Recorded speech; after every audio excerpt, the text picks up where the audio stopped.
하나님의 계시의 말씀 교도하겠습니다. 로마서 4장 13절 아브라함이나 그 후손에게 세상의 상속자가 되리라고 하신 언약은 율법으로 말미암은 것이 아니요 오직 믿음의 의로 말미암은 것이니라.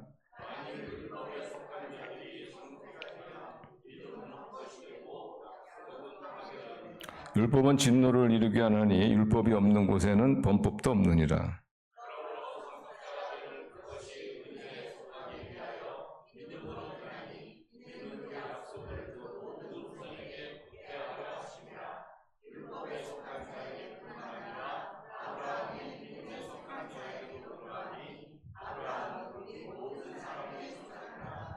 기록된 바 내가 너를 많은 민족의 조상으로 세웠다 하신과 같으니 그가 믿은 바 하나님은 죽은 자를 살리시며 없는 것을 있는 것으로 부르시는 이시니라.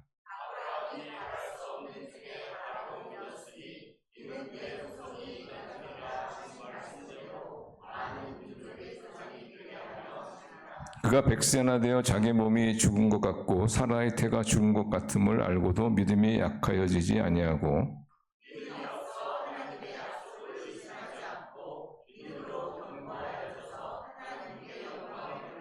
약속하신 것을 또한 능히 이루실 줄을 확신하였으니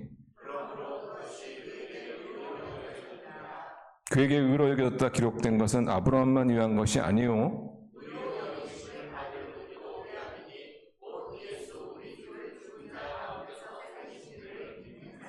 25절 가시겠습니다. 예수는 우리가 범죄한 것 때문에 내줌이 되고 또한 우리를 의롭다 하시기 위하여 살아나셨느니라. 아멘. 지금도 그렇게 하고 있는지 모르겠지만은 아마 80년대 그 좀 학교 생활을 하신 분들은 다 아마 그런 기억이 있을 겁니다. 제가 초등학교하고 중학교 때 그 조회 시간이라는 게 있어요. 조회 시간. 학교에 있는 전학생을 다 여기 운동장에 불러 모아놓고는 교감 선생님이나 교장 선생님이 훈시하는 그런 시간이 있었습니다. 주로 월요일 날인가 했던 것 같아요. 지금도 아주 그 시간이 너무 고통스러웠던 기억이 있습니다. 그 땡볕에 그냥 사람들 다 세워놓고서, 학생들 세워놓고서 비지비 땀 흘리는데, 그날은 또 왜 이게 또, 교장 선생님이 또 훈시키는지 말이죠.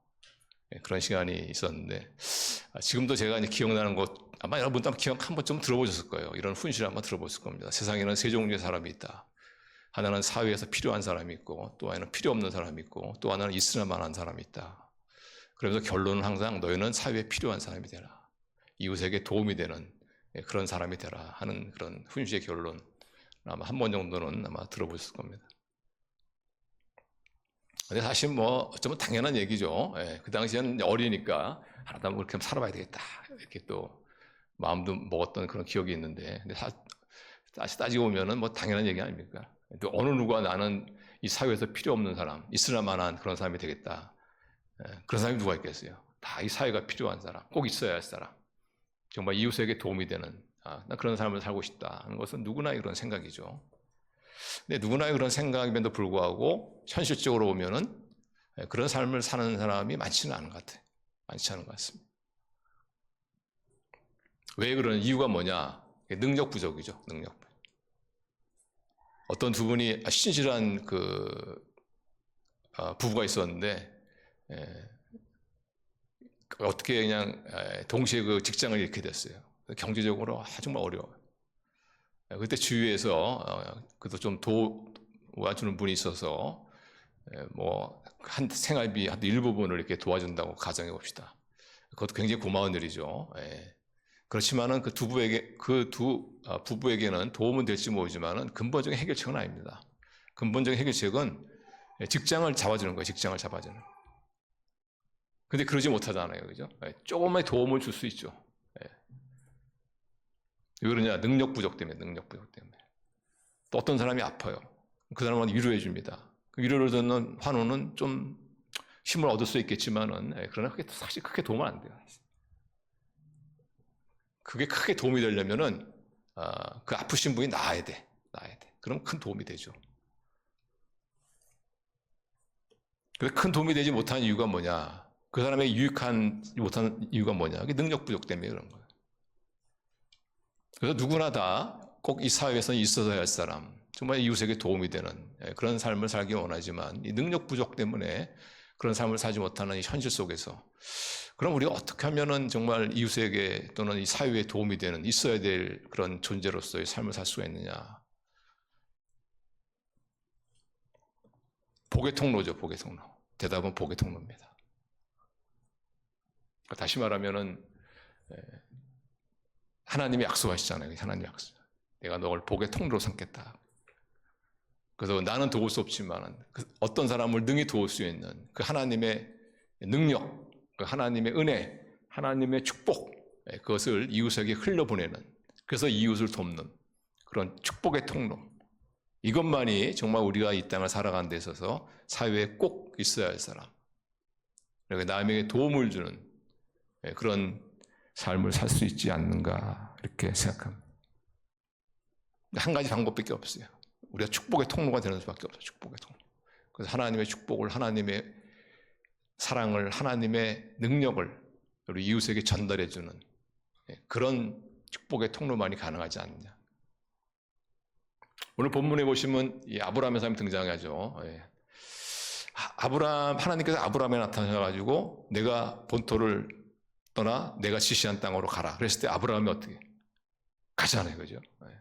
저는 그때 아브라함이 어떻게 저럴 수가 있을까? 어떻게 한 번도 가보지 않는 그 땅을 저렇게 나설 수가 있을까? 사람은 익숙한 것을 떠나는 데 대한 굉장히 큰 두려움이 있거든요. 그래서 사람은 어쩌면 죽음에 대한 두려움이 있는 거예요. 왜냐? 이 모든 내가 익숙한 것을 떠나가지고 전혀 알지 못하는 그런 미지 세계로 떠난다는 것 자체가 두려움이거든요. 근데 아브라함은 과감하게 결단하고 하나님 지시한 땅으로 갔단 말이에요. 어떻게 이게 가능하느냐? 바로 하나님의 약속이에요. 하나님의 약속이 있었기 때문에 그런 거예요. 하나님의 어떤 약속이 있었느냐? 창세기 12장에 보시면은 창세기 12장 2절 3절 보시면 1절 2절 보시면 이렇게 되어 있죠. 자, 우리 같이 읽어요. 시작. 여호와께서 아브라함에게 이르시되 너는 내가 친척과 아버지의 집을 떠나 내가 내게 보이는 땅으로 가라. 내가 너로 큰 민족을 이루고 내게 복을 주어 내 이름을 창대하게 하리니 너는 복이 될지라. 이거예요. 너는 복이 될지라. 너는 복의 통로가 되겠다. 이것을 우리가 오늘 말씀의 식으로 바꾼다면은 세상에 꼭 있어야 될 인생으로 내가 만들어주겠다. 이거예요. 이웃에게 도움을 주는 복의 통로의 인생으로 내가 만들어주겠다. 이런 약속이 있었기 때문에 아브라함이 약속을 믿고 그 땅을, 자기 땅을 떠나 하나님이 지시한 땅으로 갈 수가 있었던 것이. 그래서 우리가 이 말씀을 접하면서 정말 이 세상에 꼭 있어야 할 인생, 정말 남에게 도움이 되는 인생, 이런 인생을 살기 위해서는 우리 안에는 없어요. 그런 능력도 없고 그런 축복도 없고, 그런 하나님에게는 그게 다 있어. 능력도 있고 축복도 있고. 그래서 하나님께서 역사하셔서 우리를 통해서, 나를 통해서 그런 하나님의 축복과 하나님의 능력을 이웃에게 흘려보내는 그런 어떤 축복의 통로, 이것만이 정말 우리가 인생에서 아주 유익한 인생, 남에게 도움을 주는 인생, 이 사회에 꼭 필요한 인생, 그런 인생을 살 수 있잖아요. 그래서 어떤 면에서 보면은 우리 크리스찬들은 다 그렇죠. 다 축복의 통로죠. 축복의 통로. 그래서 우리 크리스찬들은 꼭 있어야 될 사람으로서 인생을 살아갈 수가 있다. 자, 그럼 우리가 어떻게 하면 하나님의 축복의 통로에 그런 사람이 될 수 있느냐? 믿음입니다. 믿음이에요. 믿음. 그게 13절 보시면 납니다. 13절 보세요. 자, 13절. 자, 오늘 같이 읽어요. 시작. 아브라함이나 그 후손에게 세상의 상속자가 되리라고 하신 언약은 율법으로 말미암은 것이 아니요 오직 믿음의 의로 말미암아. 14절도 같이 읽어요. 만일 율법에 속한 자들이 상속자이면 믿음은 헛것이 되고 약속은 파기되었느니라. 그러니까 우리가 어떻게 축복의 통로의 그런 인생을 살아갈 사람이 될 수 있느냐라는 것은 우리가 완전한 사람, 완전한 삶을 살아서 그렇게 될 수 없다는 얘기예요. 하나님의 뜻을 순종하는 삶을 살아서 될 수 있는 게 아니라는 거죠. 우리는 여기 많은 경우 하나님의 축복의 통로의 삶이라는 것은 하나님의 뜻대로 살고 하나님의 말씀을, 율법을 다 지키는 그런 순종의 삶, 이것을 우리가 생각하는데 바울은 계속해서 이야기를 그게 아니라는 거예요. 왜냐하면 하나님의 율법을 다 지키며 사는 사람은 없습니다. 하나님의 뜻대로 사는 사람은 없어요, 세상에. 그래서 만일 우리가 여기서 계속해서 믿음을 얘기하고 있죠. 그리고 여기서 말한 13절에 보시면 세상의 상속자. 그러니까 다시 말하면 아브라함에게 약속했던 하나님의 약속입니다. 그러니까 너를 세상의 축복의 통로가 되게 하겠다. 그런데 이런 축복의 통로가 되는 것은 하나님 말씀에 순종하기 때문에 되는 게 아니라. 그럼 얼마나 좋겠어요, 그죠? 근데 하나님 말씀에 완전하게 순종할 수 있는 인생은 없다는 겁니다. 계명을 다 지켜야 되는. 그래서 바울이 계속하는 것이 계명이 아니라는 거지. 율법이 아니라는 것이죠.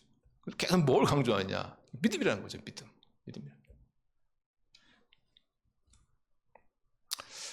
만일 여러분 우리가 축복의 통로의 삶을 살 수 있으려면은 단서가 있다. 그 단서가 뭐냐면 하나님 뜻대로 살아야 된다. 하나님의 계명을 다 지키며 살아야 된다. 만일 그렇게 된다면은 하나님의 약속은 아무 의미가 없어요. 하나님의 약속. 그러니까 하나님의 약속이 하나의 계약이 되는 거예요. 계약이. 아주 냉혹한 계약이 되는 거예요. 계약이라는 것은 뭐예요? 어떤 부분에서 자기가 해야 할 일을 했을 때 그 계약이 성사되는 거 아닙니까? 그래서 우리 이런 하나님의 축복의 사람이 되는 것이 나의 입장에서는 내가 하나님의 말씀을 따라 살아야 되고 하나님의 계명을 따라 살아야 되고 하나님의 뜻대로 살아야 된다 하는 그런 계약이라면은 우리에게는 하나님의 약속이 아무 의미가 없는 거예요. 왜냐? 그 계약을 지킬 수 있는 하나님 뜻대로 살 수 있는 사람이 아무도 없어요. 아무도 없단 말이에요. 이게 뭐가 같으냐면요. 제가 사업을 하는데 굉장히 사업이 어려웠어. 지금 돈이 필요해. 한 100억이 필요해. 100억이 필요해. 근데 어느 날 한 사람이 딱 007 가방을 들고 왔는데 그 안을 열어보니까 10만 원권 수표로 꽉 차 있어요. 그러니까 100억이야, 100억. 그러면서 내가 당신에게 이걸 투자하겠다. 하는데 한 가지 조건이 있다. 뭐냐 했더니 철봉을 가리키면서 턱걸이 1000개를 해야 된다. 그게 있으나 마나한 거죠, 그죠? 1000개를 어떻게 합니까? 고순영 원사님은 할 수 있는 그런 표정 같은 1000개를 어떤데? 10개도 못해죠, 10개도 못해. 그래서 여러분, 우리가 하나님 뜻대로 살아서 하나님의 계명대로 살아서 그 하나님의 축복을 받고 하나님의 능력을 전달하는 축복의 통로의 삶을 살다면은 그것은 하나님의 약속이 아무 의미가 없는 거예요. 약속이. 그냥 그러면 하나님과 나와의 냉혹한 계약이 되는 거야. 계약이. 그렇다면 하나님의 약속은 아무 의미가 없어요. 왜냐하면 아무 지킬 사람이 없는데요. 지킬 수 있는 사람이 없는데.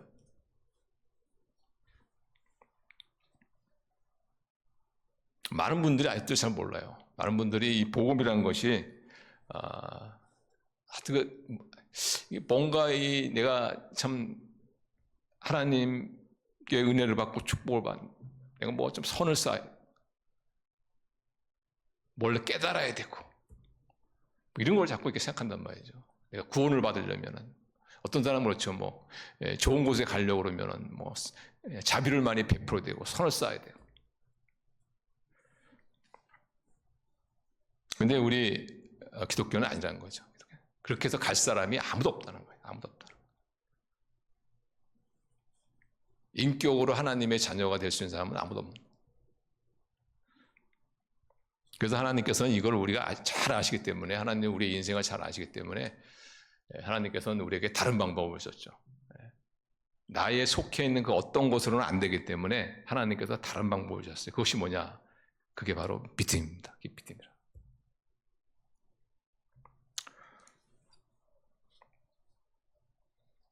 어떤 분은 기도하면서도 기도 응답에 대한 확신이 없는 분이 있어요. 근데 그 이유가 뭔가 이렇게 살펴보니까 아이고 나같이 뭐 이렇게 신앙생활도 제대로 안 하고 뭐 이런 사람 기도한다고 하나님이 들어주시겠어?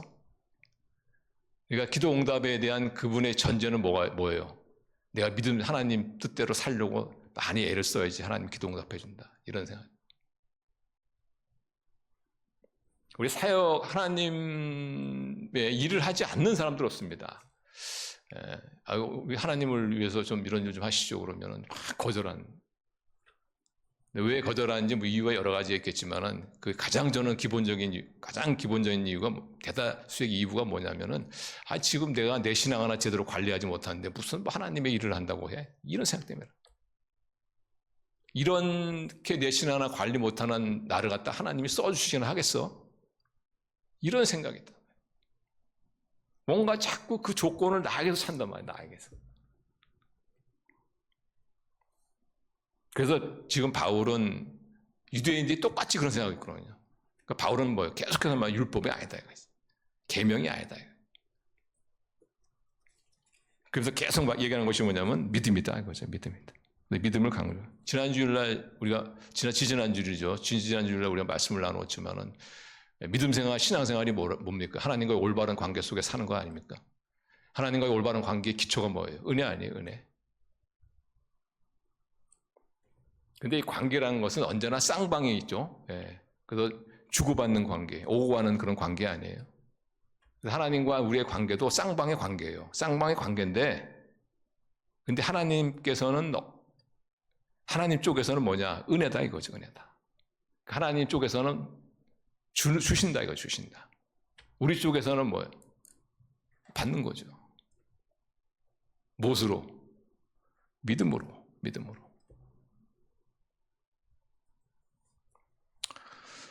그래서 하나님은 주시고 우리는 믿음으로 받고, 이것이 하나님이 원하시는 우리와의 관계예요. 우리와의 관계. 그래서 하나님께서 우리에게 은혜를 베푸시고 우리는 믿음으로 감사함으로 받고. 그래서 하나님이 주시는 은혜와 축복이라는 것은 우리가 온전한 인격자가 되어서 또는 하나님의 뜻대로 살아서가 아니다. 무엇으로? 믿음으로. 이게 중요합니다. 믿음으로. 그래서 이게 저는 적지 않은 크리스찬들 보면은 믿음 생활 하지만은 믿음 생활하는 게 아니야. 믿음 생활하는 게 아니고 하나님과 자기의 계약의 어떤 관계 속에서 믿음 생활하는 사람이 많습니다. 그러니까 어떻게 믿음 생활이 재미가 없는 거예요. 어쩌면 두려운 거예요, 사실. 왜냐면은 자기가 생각하는 정도로 그렇게 자기가 자기의 원칙에 따라서 믿음의 어떤 잘못된 원칙이지만 그 원칙에 따라서도 마저도 살 수 있는 사람이 그게 많지가 않아요.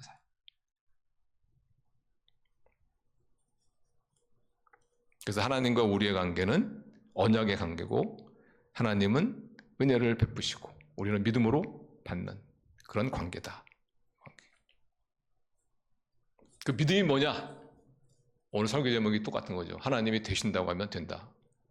이 믿음이란 말이에요. 하나님이 그렇다고 하면 그런 줄 아는 것. 이게 믿음이라. 따라하겠습니다. 하나님이 된다고 하시면 되는 줄로 안다. 이게 믿음입니다. 이게 믿음이에요.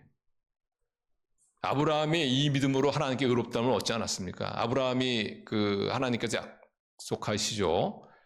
내가 너에게 아들을 주겠다. 근데 100세가 돼도 아들이 없단 말이죠. 근데 또 아브라함은 하나님이 그렇다고 하니까 그런 줄 아는 거예요.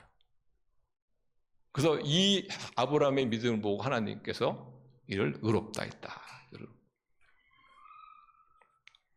아브라함은 그 당시에 뭐 의심이 없었겠습니까? 인간이 이성이나 사고로는 도저히 불가능한, 이미 자기 아내와 자기는 생리적으로 아기를 낳을 수 없는 그런 상태였었는데, 그래도 불구하고 하나님께서 주신다고 하니까 하나님이 그렇다면 그런 줄 아는 거지 뭐. 이것을 하나님은 이것을 의롭게 여긴 거예요. 하나님. 아브라함의 믿음을. 그래서 그 믿음을 모시고 하나님께서 아브라함을 복의 통로, 복의 근원이 되게 하신 것을 볼 수가 있습니다. 이런 말을 하면 어떤 분은 그래요. 아무리 그래도 어떻게 하나님이 그렇다면 그런 줄 아는, 이게 너무 무모한 게 아니냐, 이거 너무 위험한 게 아니냐, 이렇게 또 생각하시는 분이 있는데, 전혀 위험한 것도 무모한 것도 아니에요. 하나님이 된다고 하면 되는 줄 알고, 하나님이 그렇다면 그런 줄 알고, 하나님이 안 된다고 하면 안 되는 줄 알고, 이것은 여러분, 이런 믿음은 전혀 무모하거나 전혀 위험한 것이 아닙니다.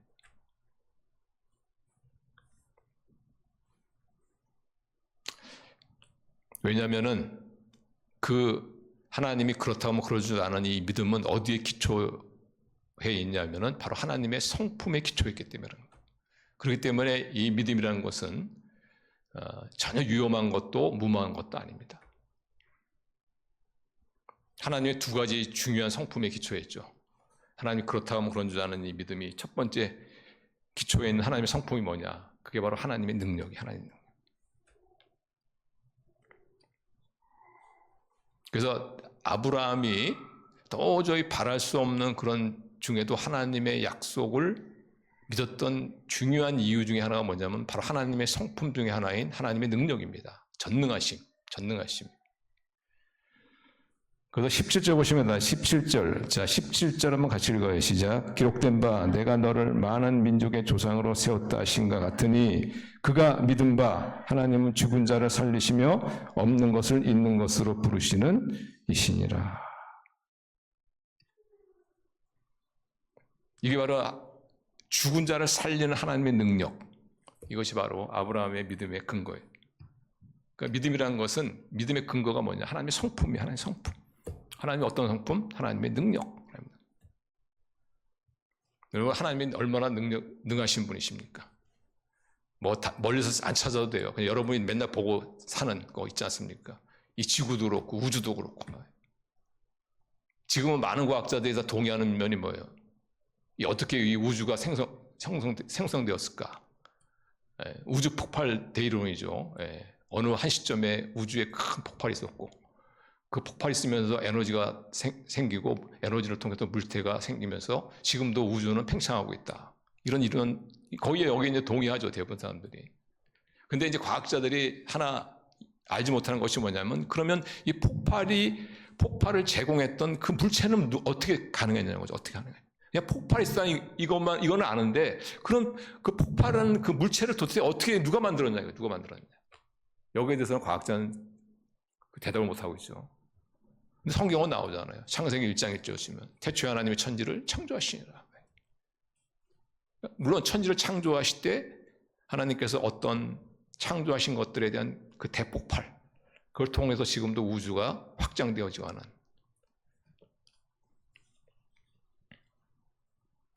여러분, 우주가 얼마나 광대합니까? 우리가 지구상에 살고 있지만 이 지구, 태양계에 비교하면 이 지구는 어떻게 해요?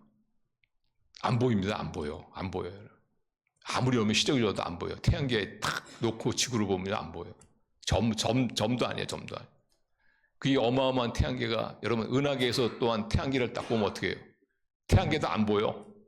얼마나 은하계가 큰지 말이에요. 은하계도 이 수억 개의 은하계 중에 속해 있기 때문에 이것도 안 보인단 말이에요. 이런 광대한 이 우주를 하나님이 말씀으로 창조한. 사실 과학자들은 창조자가 아니에요. 과학자들은 엄밀히 말하면 발견자입니다. 발견자. 하나님께서는 이 우주 법칙에 있는 모든 법칙, 자연 법칙, 화학 법칙, 물리 법칙, 모든 수학 법칙 이런 것들을 다 만드셨죠, 그죠? 근데 그것에서 인간이 뭐예요? 그거 발견하는 거예요, 그거. 그거 그냥 가다 하나 주워가지고 말이죠. 그거 이제 해먹는 거야, 이거 해먹는 거.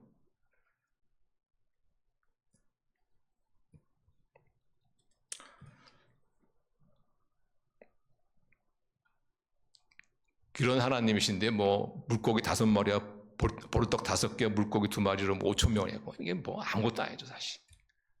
있는 거 가지고 늘리는 게 뭐 그렇게 크게 큰 죽은 자를 살리는 아무것도 아니죠, 그죠? 왜 그러냐면 하나님의 능력 때문에 그렇습니다. 그게 하나님의 능력은 전능하시단 말이에요. 근데 우리 인간은 어떻게 해요? 전능하지 못하죠. 인간은 능력이 없어요. 인간은. 능력이 있는 척하는 것이지 능력이 없어 사실. 그래서 어떤 사람한테 돈을 빌리고 갚지 못해서 뭐 야간 도주하고 막 그런 일들이 일어나는 겁니다. 근데 그 사람이 돈을 빌릴 때, 나는 이 돈을 떼어먹고 야간 도주해야 되겠다, 이런 저는 계획으로 빌린 사람은 많지 않을 거라 생각합니다. 내가 예상한 대로 사업이 되어져서 이 돈이 들어오면은 바로 먼저 갚아야 되겠다. 근데 그 차에 뜻에 대나게 안 되니까 어떻게 해요? 그러니까 토끼는 거예요. 그냥 도망치는 거지. 그래서 여러분, 돈 떼어먹은 사람 너무 미워하지 마세요. 그분도 어떻게 잘 해보려고 하는데 안 되는 거 어떡합니까? 왜? 능력이 없으니까. 능력이 한계가 있는 거예요.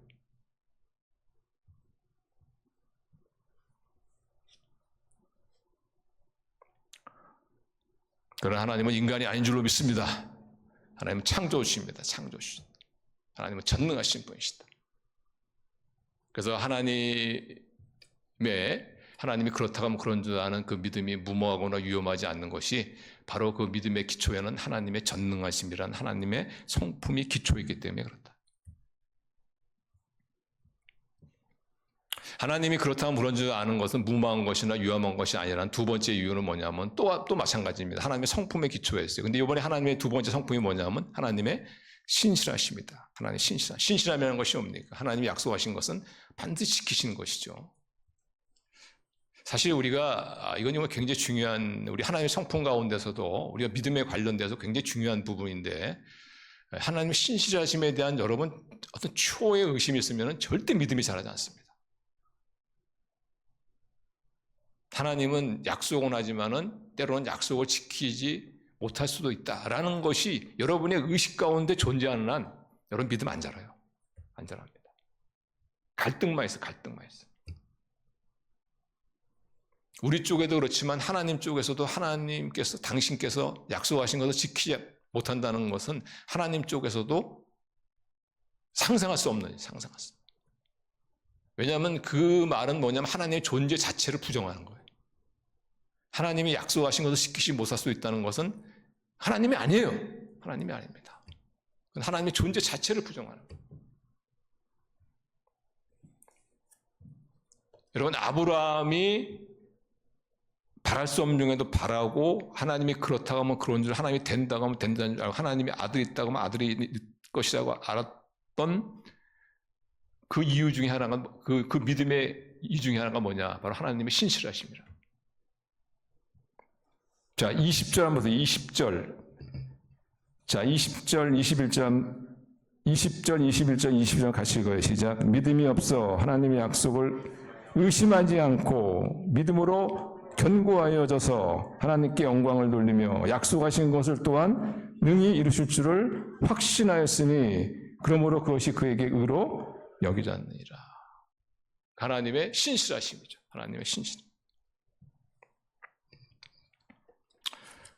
그래서 우리 성도님들, 혹시라도 여러분의 어떤 의식 가운데 하나님은 약속하신 것을 지키지도 못하는 것이 있으면은 아주 그냥 놀라시고, 여러분 스스로 놀라시고, 그 문제를 반드시 여러분 해결하셔야 돼요.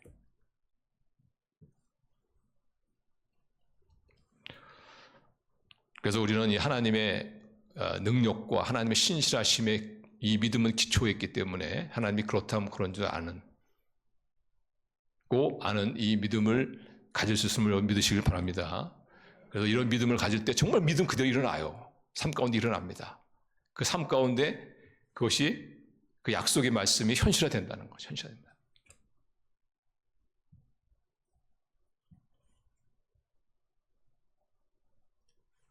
우리가 세상을 살다 보면은 예상치 못한 일을 당할 때도 있잖아요. 뭐 저 같은 경우도 그렇죠. 지난 주일날 제가 갑자기 이렇게 아플 줄 알았습니까? 어떤 분은 제가 오늘 너무 멀쩡하니까 꾀병이 아니냐 또 그렇게 생각하시는 분. 진짜 그날은 정말 제가 죽는 줄 알았어요, 진짜. 꼼짝을 못했어요. 근데 하지 말씀을 나눴지만 장로님 생각이 많이 났습니다. 장로님이 한때 너무 그냥 어려움이 있었는데 몸도 제대로 못 움직이고 몇 달 동안을 그렇게 있었다는 것이 저는 정말 놀랍더라고요. 저는 하룻밤을 꼼짝도 못하는데 저는 이렇게 딱 들어올 수밖에 없냐면 이거 이러다가 이렇게 끝나는 게 아니냐. 근데 우리가 이게 인생 살다 보면 그런 일이 있어요. 그럴 때 이제 우리가 당황하게 되고 어떤 때는 정말 이런 고통이 끝나지 않을 수도 있겠다는 어떤 절망감. 그러다 하다 보면 두려움 가운데서 잘못된 또 판단을 할 수도 있고. 그것이 인생이죠, 사실. 근데 여러분, 우리 크리스찬도 그러한 것을 경험할 때가 있거든요. 예. 그때 우리가 어떻게 되느냐. 이 순서를 여러분이 밟으시면 돼요. 자, 첫째로 하나님의 능력을 묵상하는 거예요. 하나님의 능력을 묵상. 하나님의 능력을 묵상하는 방법은 전에 여러분이 경험했던 하나님의 능력, 그거를 다시 기억하는 겁니다. 그래서 하나님이 그때 나에게 이렇게 역사하셨던 하나님 능력의 하나님, 하나님의 능력을 묵상하는 거예요. 근데 가장 좋은 방법은 뭐냐면은 성경을 읽으시면 돼요. 성경을. 저는 어려움에 처해 있는 분들이 점점 믿음에서 멀어지고 신앙생활에서 멀어지고 성경에서 멀어지는 거 보면 참 안타까워요. 지금이야 바로 정말 성경을 읽고 하나님의 은혜의 보좌 앞으로 나가야 할 텐데 거꾸로. 성경에는 하나님의 능력으로 가득 차 있지 않습니까? 여러분이 아시는 그 일본의 우찌무라 간조 사람 있잖아요. 그 사람이 성경 공부를 한번 인도했었는데 성경을 배우는 학생이 성경을 쭉 배우다 보니까 너무 기적이 많거든요. 도저히 이성으로는 납득이 안 되는 거야. 그래서 어느 날 조용히 찾아가지고 우찌무라 간조 그 선생님한테 선생님 제가 성경 공부를 계속 하고 싶은데 마음에 걸리는 게 있습니다. 그래서 혹시 제가 기적을 좀 빼고 좀 성경을 좀 배울 수는 없습니까?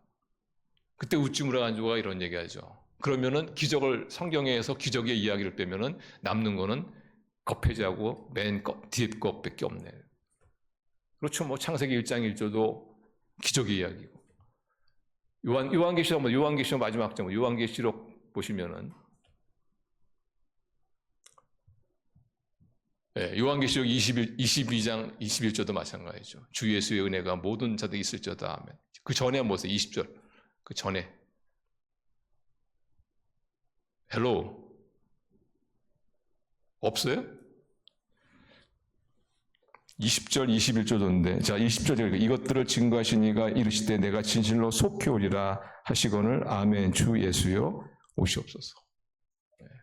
예수님의 오심, 예수님의 재림. 기적 아닙니까? 기적 중에 기적 아니에요. 그래서 하나님 성경은 하나님의 능력으로 가득 차 있다. 여러분 어떤 위기감을 느끼고 어떤 두려움이 있고 어떤 상황 가운데 어떤 절망감이 들어올 때는 여러분 하나님의 능력을 묵상하세요. 성경을 여세요. 그 성경 속에 나타난 하나님의 능력을 읽으세요. 홍해를 가르신 우리 하나님, 요단강을 가르신 하나님, 광야에서 사람이 살 수 없는 양식을 구할 수 없는 광야에서 40년을 만나를 내려서 먹이신 그 하나님. 그 하나님께서 내가 하나님의 아들인데 나를 굶어 죽게 하시겠느냐? 하나님의 능력을 믿어야 돼요. 하나님의 능력.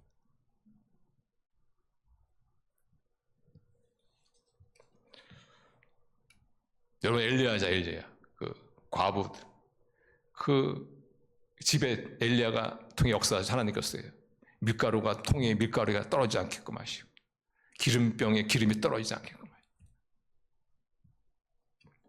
그런 죽은 자를 살리시고 폭풍을 잔잔케 하시고 귀신을 쫓아내시고 날 때부터 안진뱅이로 태어난 자를 고쳐주시는 그 하나님의 능력으로 가득 차 있지 않습니까? 여러분 삶의 어떤 위기를 느끼고 참 어떤 어떤 벽 같은 걸 느낄 때는요 하나님의 능력을 여러분이 묵상하는 거예요. 성경을 열고 성경 속에 또는 나의 삶 가운데 역사했던 하나님의 능력을 묵상하는 거예요. 그러면 위기감이 사라집니다. 절망감이 사라져요. 두 번째 우리가 해야 될 일이 하나님의 신실하심을 묵상하는 것이다. 하나님의 성품 가운데 하나님의 신실하심을 묵상하는 것이다. 하나님의 신실하심을 묵상한다는 게 쉽지가 않아요, 사실. 하나님은 약속하신 것을 반드시 지키는 묵상해서 안 돼, 사실 어떤 경우에는. 하나님의 능력은 묵상하면 가능해요. 왜냐하면 우리 우주도 보이고 하니까. 근데 하나님의 신실하심은 참 묵상하기가 어려워요. 그래서 저는 어떻게 하냐면요, 찬양합니다. 찬양. 여러분 묵상하기가 어려우시면 찬양하세요. 찬양. 그것처럼 좋은 묵상 방법이 없어요. 우리가 조금 전에도 우리가 하나님의 신실하심을 찬양했죠. 그래서 우리 크리스찬들은 어떤 위기를 당하면요, 항상 좀 컴다운 하고 이거를 논리적으로 합리적으로 생각하는 그런 습관이 필요합니다. 어떤 분은 기독교의 믿음이라는 것은 그냥 무조건 믿는 것이다, 뭐 이렇게 또 생각하시는 분이 그렇지 않습니다. 반대예요. 기독교의 믿음이라는 것은 논리적으로 합리적으로 생각해보는 거예요. 논리를 딱 닫아버리고 그냥 무조건 믿는 거다. 물론 그것도 뭐 틀었다고 얘기는 안 하겠지만 어떻게 보면 좀 너무 좀 잘못된 믿음으로 갈 수가 있어요. 하나님 그렇게 안 하셔도 돼요. 여러분이 논리적으로, 이성적으로, 합리적으로 생각해도 다 이렇게 됩니다. 돼요. 오히려 그렇게 하셔야 돼. 그렇게 하셔야 돼.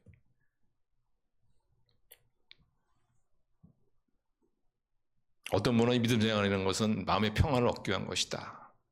그래서 뭐 그것이 사실인지 아닌지는 뭐 차후의 문제고, 그냥 마음의 평안을 얻기 위해서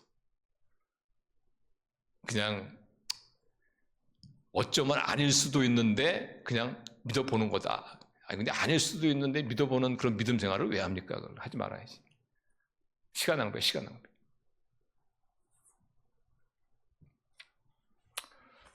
물론 안 믿는 사람들이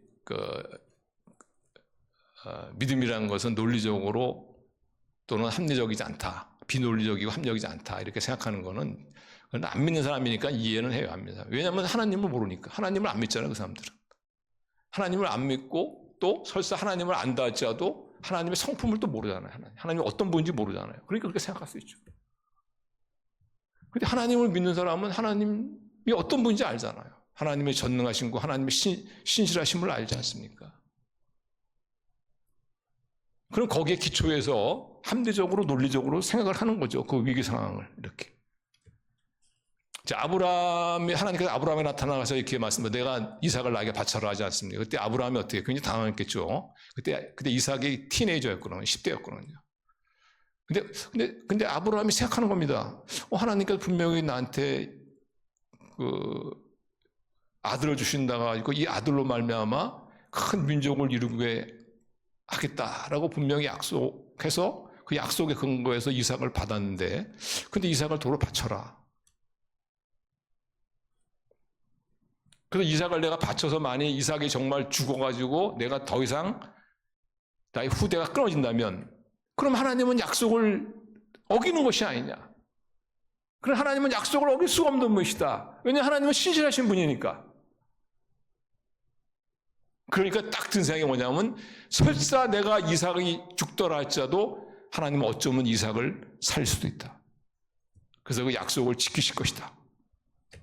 이런 논리의 결과에 도달해서 아브라함이 이삭을 바쳤는지 안 바쳤는지 잘 모르겠습니다. 저는. 그러나 얼마든지 우리는 합리적으로 논리적으로 이 믿음을 생각할 수가 있는. 우리 성도님들은 어떤 위기를 당했을 때, 어떤 어려움을 당하잖아요. 그러면은 하나님의 두 가지 성품, 하나님의 능력과 하나님의 신실하심에 기초하셔서 합리적이고 이거 논리적으로 생각을 하세요. 이렇게 쫙 생각. 그렇게 되면은 믿음에 도달합니다. 도달해요. 절대 그런 것을 두려워할 필요가 없어요. 그리고 마지막 세 번째로 우리가 이 위기 가운데 좌절하거나 절망하지 않을 수 있는 세 번째 이유가 따라서 하나님의 약속을 묵상해야 한다. 성경에 보시면 우리에게 필요한 모든 약속들이 다 있지 않습니까? 특별히 마태복음에 보시면은 사실 마태복음 1장부터 마지막까지 보면 거의 하나님의 약속이에요. 하나님의 약속. 우리의 삶에 필요한 모든 것에 대한 약속이 다 거기에 있어요. 우리가 먹고 사는 문제 하나님이 약속하시죠. 마태복음 6장 33절 우리 같이 읽습니다. 그러므로 너희는 먼저 그의 나라와 그의 의를 구하라. 그리하면 이 모든 것을 너에게 더하시라. 이 모든 것, 먹고 사는 문제 모든 것을 더해주겠다. 하나님 나라 의를 구하시면 돼요. 하나님 나라 의를 앞세우시면 됩니다. 그러면 신실하시고 전능하신 하나님께서 너의 필요한 모든 것을 더하시리라. 그러면 생활의 필요만이 아닌 다른 필요는 어떻게 합니까? 마태복음 7장 7절 8절 같이 읽어요. 시작. 구하라 그러면 너에게 주실 것이요, 찾으라 그러면 찾을 것이요, 문을 두드리라 그러면 너에게 열릴 것이니 구하는 이마다 받을 것이요 찾는 이는 찾아낼 것이요 두드리는 이에게는 열릴 것입니다. 먹고 사는 문제 외에 다른 문제는 구하는 겁니다. 구하는 것. 어떻게 하면 내가 이 땅에서 좀 더 사람들에게 선한 영향력을 끼치는 그런 인생을 살아갈 수가 있을까요? 거기에 대한 하나님의 약속도 다 있어요. 마태복음 23장 11절 12절. 자, 마태복음 23장 11절 12절 같이 읽어요. 시작. 너희 중에 큰 자는 너희를 섬기는 자가 되리라 하시니 누구든지 자기를 높인 자는 낮아지고 누구든지 자기를 낮추는 자는 높아지리라. 섬기는 자, 배우려고 하는 자, 배움의 자세를 갖고 인생을 사는 사람, 이런 사람들은 하나님께서 선한 영향력을 더 크게 끼칠 것이다.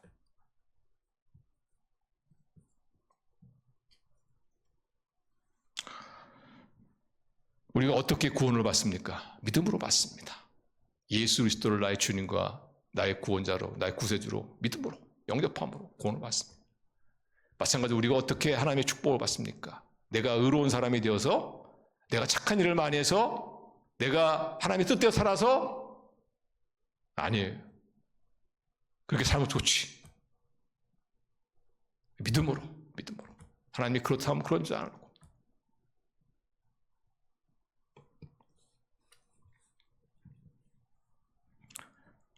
기도응답도 마찬가지예요. 온전한 삶을 살아서 기도응답 받는 게 아니에요. 믿음으로 받는 거예요. 믿음으로.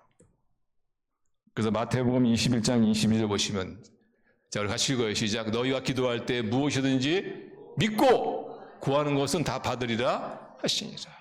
믿고 구하는. 하나님 그렇다면 그런 줄 알고, 하나님이 된다고 하면 되는 줄 알고 받으리라. 우리가 세상을 살아가는데 지혜가 얼마나 필요합니까? 자식을 기르는데도 지혜가 필요하고, 회사 경영하는데도 지혜가 필요하고, 직장 생활에도 지혜가 필요하고. 이 지혜도 여러분 어떻게 받는지 아세요? 믿음으로. 야고보서 1장 5절 6절 같이 읽어요. 시작. 너희 중에 누구든지 지혜가 부족하거든 모든 사람에게 후히 주시고 꾸짖지 아니하시는 하나님께 구하라. 그리하면 주시리라. 오직 믿음으로 구하고 조금도 의심하지 말라. 하나님과 우리와의 관계는 약속의 관계인 것을 여러분 믿으시기 바랍니다. 하나님 쪽에서는 은혜입니다. 우리 쪽에서는 뭐죠? 믿음이다. 하나님은 신실하시고 하나님은 전능하신 분이십니다. 하나님은 약속을 반드시 지키시고 지킬 수 있는 능력이 있는 그런 분이시기 때문에 하나님이 그런 줄 알면 그런 줄 아는, 하나님이 된다고 하면 되는 줄 아는. 그래서 성경에 있는 그 모든 하나님의 약속들을 여러분 믿음으로 다 취하셔서 우리 한 사람 한 사람이 가정에서, 사회에서, 내가 속해 있는 어떤 공동체에서든지 꼭 필요한 사람, 유익을 베푸는 그런 사람, 그런 복된 삶을 사시는 저와 여러분 되시기를 주님의 이름으로 축원합니다. 기도하시겠습니다.